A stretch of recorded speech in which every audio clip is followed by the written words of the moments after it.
The desert wind carried a dry whisper over the rim of the Grand Canyon, sweeping fine red dust across the jagged rocks and ancient trails that cut like veins into the Earth's skin. For millions of years, the canyon had existed as both a wonder of natural beauty and a place of inexplicable mystery. The tourists who flocked there each year saw only the surface, the vast chasm carved by the Colorado River, the endless skies painted with hues of amber and violet at sunset, the overwhelming silence broken only by the wind and the echo of distant hawks.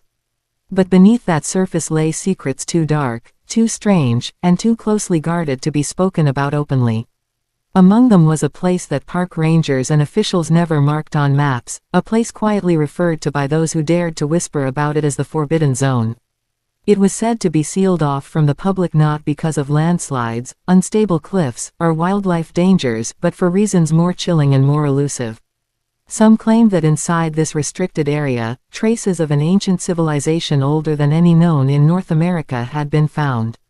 Others said the government had buried the truth of what lay there because it conflicted with accepted history. And then there were those who whispered about things not entirely human, strange sightings, inexplicable sounds, and shadows moving where no one should be. The story begins with a man named Daniel Cross, a seasoned investigator who had spent years chasing tales most people dismissed as folklore. He wasn't a conspiracy theorist by nature, in fact, his work required him to remain skeptical. But he had learned long ago that some legends were born from kernels of truth, and sometimes those kernels cracked open into revelations bigger than anyone expected. His interest in the Grand Canyon's Forbidden Zone was piqued after stumbling across a reference in an old newspaper archive from 1909. The article, published in the Arizona Gazette, described the discovery of a massive cave system within the canyon walls, filled with what were described as Egyptian relics, statues of deities, hieroglyphics carved into stone, and even mummies. The article attributed the find to an explorer named G.E. Kincaid, who claimed he had worked with the Smithsonian to document the findings. But something about that story didn't add up. Daniel discovered that no official record of such a discovery existed within the Smithsonian's archives. When researchers asked about it, they were met with silence or denial. That discrepancy gnawed at him. Why would such an extraordinary claim be so thoroughly erased? Either it was a complete fabrication, or someone had worked very hard to bury the truth. Daniel decided he needed to find out which. He began his investigation quietly, requesting records, interviewing retired rangers, and combing through maps of the canyon. He quickly realized how tightly information was controlled. Certain sectors of the park were labeled as hazardous and marked off limits to visitors, supposedly for safety reasons. Yet, curiously, there were no published geological reports about rockslides or erosion in those areas. Rangers he spoke to grew tense at the mention of caves or unusual structures, their faces shifting in that subtle way that revealed both fear and restraint. One retired ranger, an old man named Harris, finally told him in a hushed voice, "There are places out there you don't want to see. And if you do see them, you'll wish you hadn't." The warning only strengthened Daniel's resolve. It was in early spring, when the canyon air still held a bite of winter chill, that Daniel set out with his recording equipment, camera, and journal. He wasn't reckless, he'd secured permits for exploration, though he knew he would have to push beyond boundaries not officially sanctioned. The canyon has a way of stripping a man down, testing both his endurance and his sanity. Each step down into its depths was like walking into a different world, one layer of rock after another marking eons of Earth's history. But Daniel wasn't here for the beauty or the geology. He was chasing shadows, chasing whispers. After 2 days of hiking and camping near the Colorado River, Daniel found what he was looking for, or at least, the beginning of it. Tucked into a side canyon, hidden by brush and rockfall, was an opening barely wide enough for a man to slip through. His heart pounded as he ducked inside, the beam of his flashlight cutting into the darkness. The air was stale, carrying the faint scent of minerals and something older, something he couldn't quite place. The passage led him deeper until the walls opened into a chamber. His breath caught. Before him were carvings, not random scratches of erosion, but deliberate markings etched into stone. Lines, symbols, figures that bore uncanny resemblance to hieroglyphics he had seen in books. Some depicted humanoid shapes, others animals, and still others abstract symbols that seemed to radiate energy even in silence. He felt an irrational shiver crawl across his skin as he traced the carvings with his fingers. Further in, Daniel discovered chambers with stone platforms that resembled altars or perhaps beds. Fragments of pottery littered the ground. But what shook him most was the massive stone statue standing at the chamber's center. It was humanoid, towering over him with an elongated head and eyes carved so deep they seemed like black voids. It didn't look entirely Egyptian, nor did it resemble Native American artistry. It was something else altogether, as if from a civilization that didn't fit neatly into known history. He documented everything carefully, snapping photos, recording videos, and speaking into his recorder. But as the hours passed, he began to feel he wasn't alone. Echoes bounced strangely in the chambers, almost like footsteps lagging behind his own. Once, as he turned a corner, his flashlight beam caught what looked like movement, a shadow slipping just out of sight. He convinced himself it was a trick of the light, but unease settled deep in his stomach. That night, he camped near the cave's entrance, too exhausted to climb back out of the canyon. The silence was oppressive. At some point in the night, he woke to the sound of what he thought were voices, low murmurs carried by the wind. He sat up, clutching his flashlight, but when he swung the beam around, there was nothing. Only the canyon stretching endlessly into darkness. Sleep never returned. The following morning, Daniel hiked deeper, determined to map as much of the structure as he could. That's when he found the passage sloping downward, narrower and colder. It led into a vast hall unlike anything he had ever seen. Rows of stone columns stretched into the shadows, their surfaces carved with intricate designs. On the floor were scattered bones, ancient and brittle, belonging to both humans and animals. And at the far end of the hall lay what appeared to be a sealed stone door, massive and immovable, with symbols carved across its surface. Daniel ran his hands across the markings, feeling their grooves. The door radiated a sense of finality, as if it was meant to contain something or keep intruders out. His instinct told him not to push further, yet curiosity burned in his chest. He set up his camera to capture everything, narrating his observations. But just as he prepared to leave, the strangest thing happened. A vibration trembled through the ground, faint but undeniable. Dust drifted from the ceiling. Daniel froze, listening. Then he heard it, a low hum, almost mechanical, coming from beyond the sealed door. It was impossible, and yet it was real. The sound rose and fell like a pulse, as if something behind the stone was alive. Panic set in. He grabbed his gear and scrambled out of the chamber, heart racing. When he finally emerged into the open air, the sun nearly blinded him, but he welcomed its warmth. He knew he had found something that shouldn't exist, something that defied explanation. But the story didn't end there. Within days of returning from the canyon, Daniel tried to share his findings. He uploaded fragments of his footage, contacted historians, even reached out to journalists. Strangely, most of them dismissed him outright, refusing to engage. Worse, some of his files vanished mysteriously from his devices. Emails he swore he had sent no longer appeared in his outbox. Calls he tried to make dropped mid-conversation. It was as if something, or someone, was actively erasing his evidence. Then the warnings began. Unmarked envelopes appeared at his doorstep with single messages, "Stop digging." Strangers loitered near his home, watching but never approaching. And once, late at night, he found his office door ajar, papers scattered, though nothing seemed stolen. The realization hit him like a blow. He had touched a truth that powerful forces wanted hidden. Whether it was government agencies, secret societies, or something far older, he didn't know.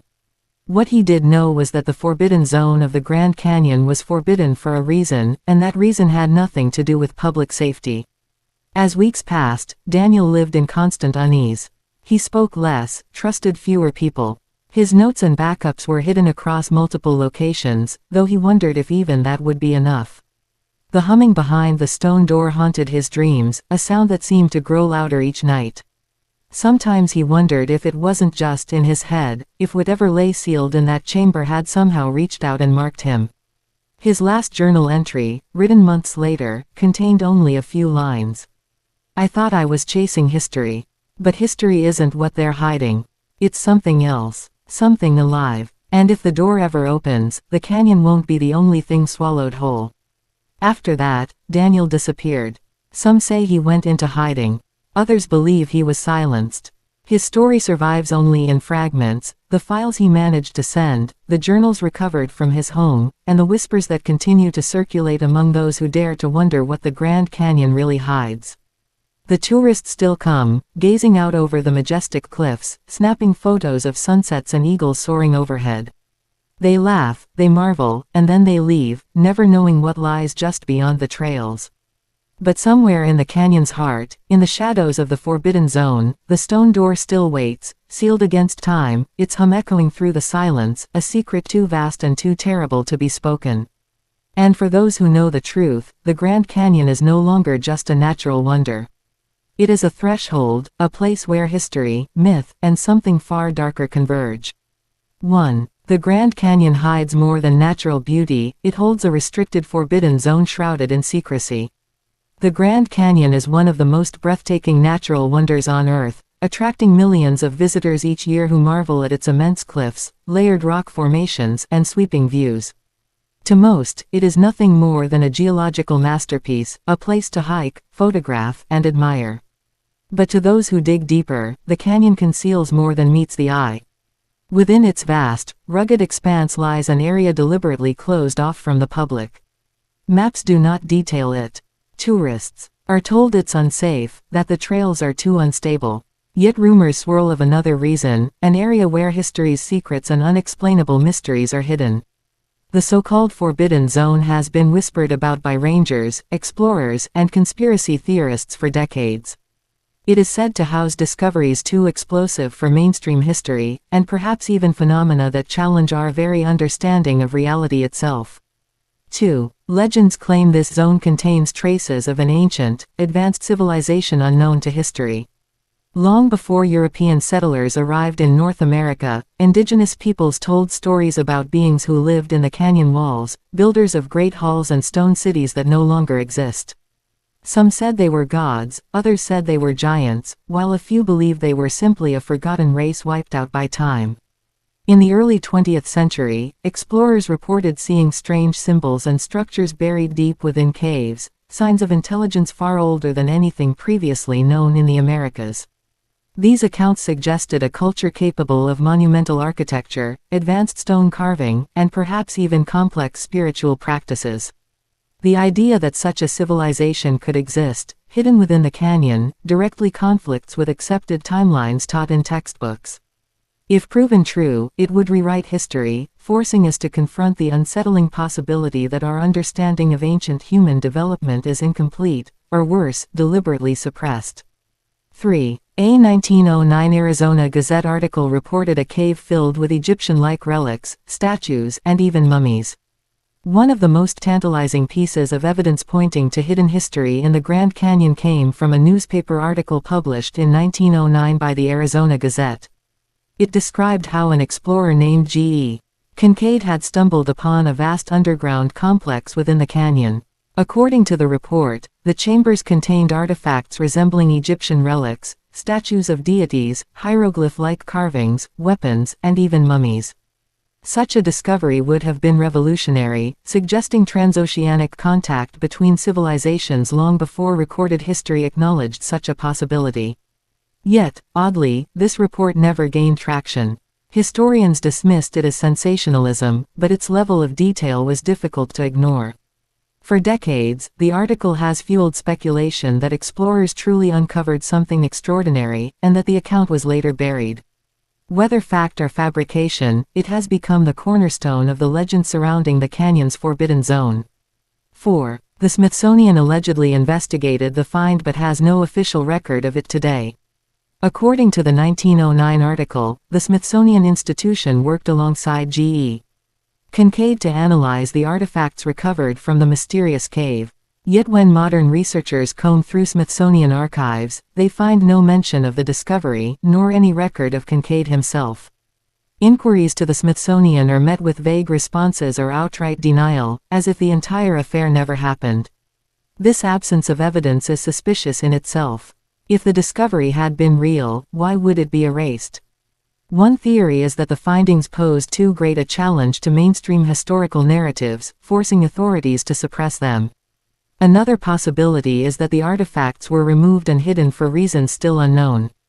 Whatever the truth, the Smithsonian silence has only deepened the mystery, leaving many to suspect a deliberate cover-up to keep the canyon's deepest secrets from the world. 5. Investigator Daniel Cross, known for exploring suppressed stories, grew obsessed with this mystery. Daniel Cross was not just another thrill-seeker looking for adventure, he was an investigator with a reputation for chasing stories that others dared not touch. Over the years, he had followed leads into forgotten ruins, interviewed whistleblowers, and exposed hidden truths lurking beneath layers of official denial. When he stumbled upon the 1909 Arizona Gazette article and the tangled web of unanswered questions around it, he was instantly hooked.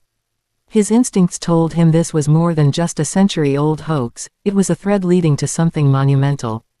Daniel became obsessed, pouring months into research, collecting every scrap of information he could find. He contacted retired rangers, examined restricted maps, and pieced together testimonies that hinted at something extraordinary lurking in the canyon. For him, this wasn't just another investigation. It was a quest for truth, one that would demand everything from him, and perhaps cost him even more. 6. Retired rangers hinted at dangerous, hidden areas inside the canyon that the public must never see. During his investigation, Daniel tracked down several retired park rangers, men and women who had spent decades patrolling the canyon's treacherous landscapes. While most were reluctant to speak, a few offered cryptic warnings. One told him, "There are places we're told to steer tourists away from, no matter what excuse we have to make." Another whispered, "You don't want to see what's in there. Some things are better left buried." These comments suggested knowledge of locations deliberately concealed from the public, not just for safety but for reasons deeper and more unsettling. Some rangers hinted at structures hidden in plain sight, or strange noises echoing from caves no one dared enter. Their unease was palpable, as if the canyon itself guarded its secrets fiercely. Daniel knew then that he was on the right trail. Whatever lay hidden in those forbidden areas was worth the silence and the fear. 7. Daniel secretly explored beyond marked trails, eventually discovering a concealed cave entrance. Equipped with his gear and permits, Daniel began his descent into the canyon. He followed official trails at first but soon veered off into uncharted terrain, navigating ravines and cliffs where no tourists ventured. After hours of searching, he stumbled across what looked like nothing more than a collapsed rockfall. But behind the tangle of stones and brush was an opening, a narrow crack leading into darkness. The air around it felt unnaturally cool, and the silence hung heavy. Instinct told him this was no ordinary cave. His heart pounded as he pushed aside loose rocks and squeezed through the gap. Inside, his flashlight revealed walls shaped not by nature but by deliberate hands, smooth and angular, as if carved with purpose. Daniel realized he had crossed into forbidden territory, the very place rangers had warned him against. The cave's mouth seemed to swallow him whole, and with it, his last chance of turning back. 8. Inside, he found walls covered with strange carvings and hieroglyph-like symbols. As Daniel moved deeper into the cave, the beam of his flashlight revealed something that made his breath hitch. The walls were covered in markings, intricate, deliberate carvings that bore a striking resemblance to hieroglyphics he had seen in ancient texts. Lines, figures, animals, and symbols stretched across the stone like a story frozen in time. Yet these symbols were not identical to Egyptian hieroglyphs, they carried subtle differences, suggesting either an entirely separate origin or a lost connection between cultures across continents. Some carvings depicted humanoid figures with elongated heads, while others showed celestial patterns resembling constellations. Daniel carefully documented the markings with photos and sketches. Realizing their significance, these were not the random scratches of erosion or primitive graffiti, they were the language of an advanced people, long forgotten. It was undeniable, he had entered a space that challenged everything known about the history of North America. 9. Deeper chambers revealed pottery shards, platforms, and a towering humanoid statue with alien features. Further exploration led Daniel into wider chambers where the ground was littered with fragments of pottery, shards painted with faded designs, their shapes suggesting bowls, jars, and ritual vessels. Against the wall stood flat stone platforms, their purposes unclear. Some looked like makeshift beds, others resembled altars used for ceremonies. But the most haunting sight was the statue at the chamber's center. Rising nearly twice Daniel's height, it depicted a humanoid figure with exaggerated features, an elongated skull, deeply carved eyes, and long, slender limbs. Unlike anything found in native or Egyptian art, it seemed both familiar and utterly alien. The craftsmanship was extraordinary, the stone polished and precise, as if carved with tools far beyond the capability of ancient peoples. Standing before it, Daniel felt small and unnerved, as though the statue's hollow eyes followed him in the flickering glow of his light. He sensed it wasn't just art, it was a warning. 10. Daniel documented everything with photos, video, and recordings, but felt a presence following him. Determined to gather irrefutable proof, Daniel meticulously recorded every discovery. He set up his camera, narrated into his recorder, and snapped photos from every angle. Yet as he worked, a strange sensation prickled the back of his neck. The echo of his footsteps seemed to linger too long, as though another set trailed behind him. When he turned quickly, his flashlight beam sometimes caught fleeting movement, shadows darting across walls, vanishing before he could focus. Once, he swore he heard a low breath just behind him, though the cave stood empty. Rationally, he told himself it was the cave's acoustics playing tricks, but deep down he felt watched. Each moment inside the chambers became heavier with dread, as if unseen eyes observed his every move.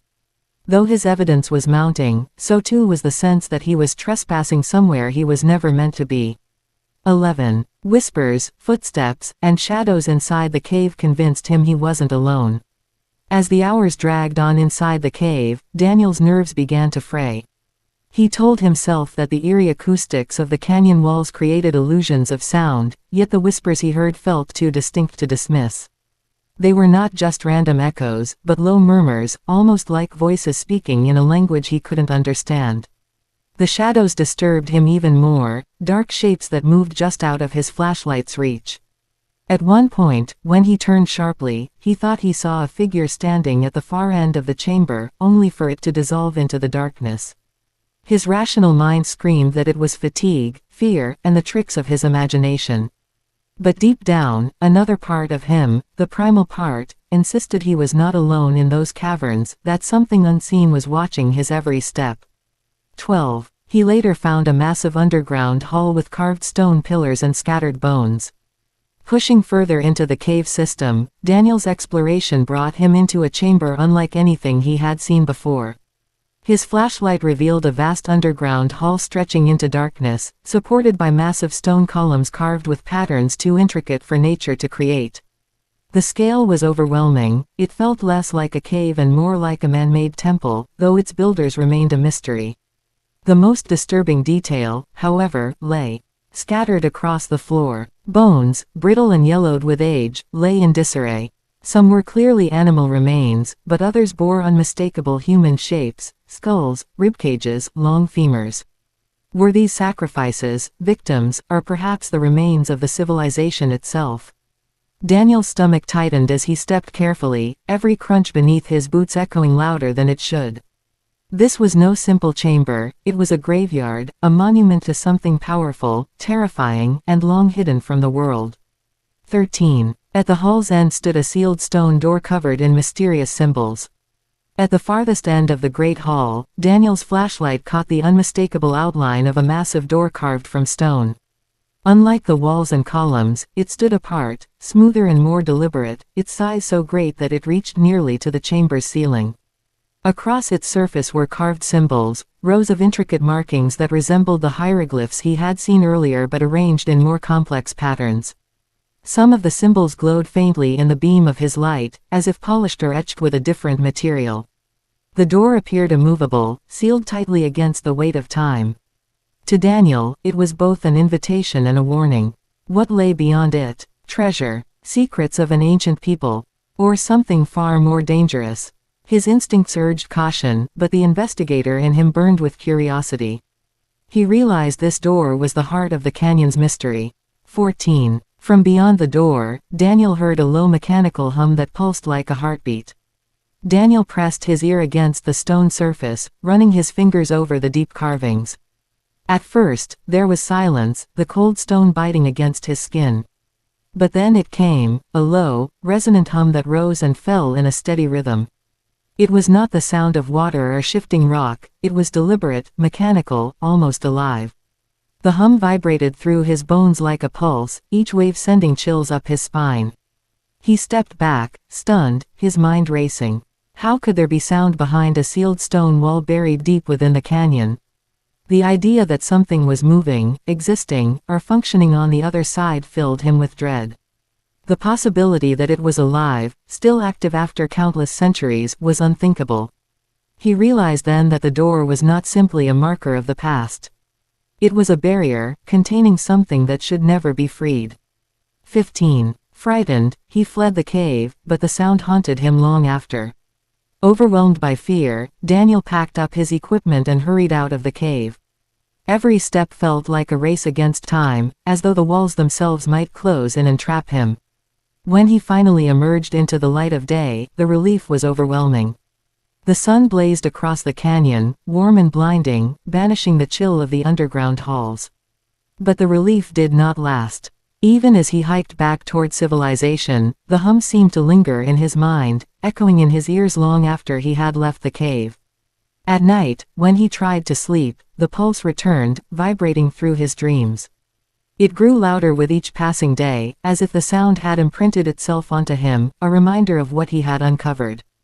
Though he had escaped the cave, Daniel realized the cave had not truly released him. 16. When he tried sharing evidence, files vanished, emails disappeared, and calls were cut.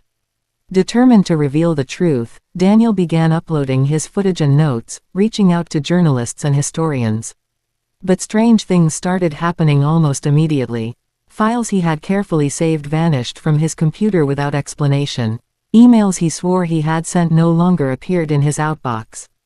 Phone calls he made to contacts dropped mid-conversation, and some people later claimed they never received his messages at all. He even discovered that some of his backups, stored on external drives, had been corrupted, as though intentionally erased. At first, he suspected a technical issue, but the pattern was too consistent, too targeted. It felt as if someone, or something, was intercepting his attempts to share what he had found. Instead of excitement, Daniel felt paranoia creeping in. The deeper truth wasn't just being hidden, it was being actively erased before it could ever reach the public eye. 17. Daniel began receiving warnings to stop investigating, and strangers started watching his home. Not long after his files began vanishing, Daniel noticed strange new occurrences in his daily life. Envelopes appeared on his doorstep containing nothing but single sheets of paper with ominous messages: "Stop digging. Leave it buried. You don't know what you're dealing with." At first, he thought it was a cruel prank, but the pattern grew darker. Strangers began appearing near his home, parked in unmarked vehicles or standing across the street, always watching but never approaching. One night, he returned to his office to find the door ajar, his papers scattered, though nothing had been stolen. It was intimidation, silent, deliberate, and terrifying. Whoever was behind it wanted him to stop. But the most unsettling part wasn't the human interference, it was the creeping suspicion that whatever he had awakened in the canyon had followed him back into the world above, whispering its warnings through others. 18. He suspected powerful forces, government or otherwise, were actively suppressing the truth. As the warnings escalated, Daniel began connecting the dots. Too many strange coincidences had piled up. The vanished files, the cut phone calls, the erased evidence, the intimidation, it all pointed to something bigger than himself. He theorized that government agencies or secret organizations had long known about the Forbidden Zone and worked tirelessly to suppress it. Why else would the Smithsonian's records vanish? Why else would rangers be sworn into silence? To Daniel, it became clear that he had stumbled onto knowledge so dangerous that powerful forces would do anything to bury it. Perhaps they feared the historical upheaval it would cause. Perhaps they feared what lay behind the stone door. Or perhaps they served it. Whatever the case, he realized he was entangled in something far greater than an archaeological mystery. He was up against an invisible enemy that wanted the canyon's truth to stay dead forever. 19. His final journal warned that what lay sealed in the canyon was alive, waiting. Months into his ordeal, Daniel's notes became increasingly erratic, filled with descriptions of dreams haunted by the hum and visions of the stone door splitting open. In his final journal entry, he wrote only a few chilling lines: "I thought I was chasing history. But history isn't what they're hiding. It's something else, something alive. And if the door ever opens, the canyon won't be the only thing swallowed whole." His words suggested a dawning realization that the mystery was more than ancient relics or lost civilizations. It was about containment, a prison designed to keep something sealed away. He no longer believed the door concealed artifacts, it concealed a presence. His words served less as notes for an investigation and more as a warning to whoever might one day follow in his footsteps. They were the last words he ever wrote before vanishing. 20. Daniel disappeared soon after, leaving only fragments of his chilling story behind. Not long after his final entry, Daniel vanished without a trace. Neighbors reported that his home appeared hastily abandoned, though nothing obvious was missing. His car remained parked in the driveway. Attempts to reach him by phone went unanswered. Authorities eventually listed him as a missing person, but no leads ever surfaced. What remained were fragments, his journals, some recordings, and a handful of photographs he had hidden away in multiple locations. They painted a story of discovery, terror, and suppression, but never the full picture. Today, his name lives on only in whispers among those who dare discuss the forbidden zone. Some claim he was silenced by shadowy agents.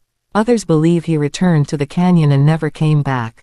The most unsettling theory, however, is that whatever lay behind the stone door had finally reached out and taken him, erasing the last man who came too close to its secret.